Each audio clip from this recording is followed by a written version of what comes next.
Many games out there have their fair share of glitches. Some can be used for fun or for a quick gag, while others you can actually use to exploit the game. The Zelda series itself has some pretty prominent glitches, so this time around I want to take a look at my 5 favorite glitches from the series, and just what is it about them that tickles my fancy. I have no idea how to write scripts. Entering the Hyrule field in Wind Waker. Needless to say, this is one of those glitches that has no real benefit and is just purely for amusement. Basically, if you manage to drag a moblin up to this corner with a boomerang and latch yourself onto him, you'll actually be able to walk on the field itself. As pointless as it kinda is overall, I still find it really cool that you're actually able to explore a Hyrule field in Wind Waker.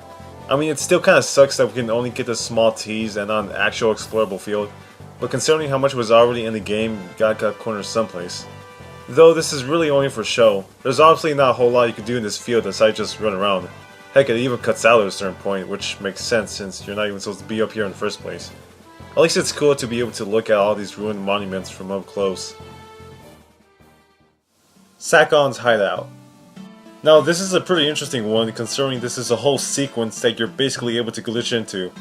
If you use the bunny hood and you're able to time a roll just right, you're able to clip through the wall and actually enter Sakon's Hideout. And if you play through the game, you know that this sequence is part of what's probably the most famous side quest in the game, and that you gotta do a whole bunch of stuff in order to actually get to this point. Well, not anymore. Kinda.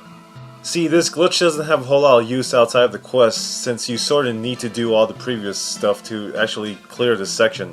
Otherwise you'll be kinda stuck here. So while getting into the hideout prematurely doesn't do you any good, this does actually give you a pretty useful advantage. Since in order to enter Sakon's hideout normally, you'd have to wait out for him at a specific time in the 3rd day. If you by chance miss that time, you're actually still able to complete the quest by performing this glitch. So in other words, the glitch pretty much negates that specific time you're supposed to be in the area with Cafe. So as long as you did everything up to that point, you can pretty much enter the hideout whenever you want. So in the end, it turns out to be a pretty useful glitch if you for some reason have trouble making it at the right time. Unlimited Golden Skulltulas. This is a pretty straightforward one. Now if you play through Ocarina, you know about the whole Skulltula quest and that you gotta find all of them in order to break the curse in the Spider House. And the reward is not even worth it, all things considered. So instead of breaking your back trying to find them all, you could just simply abuse this glitch to get the required 100 early on.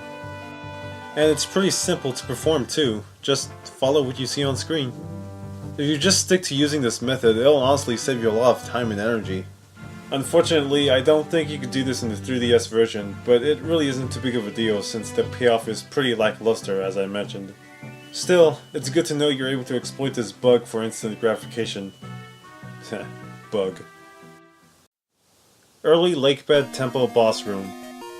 While the last 3 are really just cool little exploits you could do, I thank the golden goddesses that these 2 screw-ups exist. Okay, so quick little fun fact here. I absolutely hate the Lakebed Temple in Twilight Princess. By far my least favorite dungeon in the whole series. Well, the 3D games anyway. I'm really not a fan of dungeons in general, but from the moment I first stepped into this place from the first time playing it, I just knew it was going to be absolutely dreadful. With that being said, from the day I found out about this glitch, on every single subsequent playthrough of Twilight Princess since that time, I've always completed the Lakebed Temple utilizing this glitch, and I've replayed the game a fair amount of times over the years.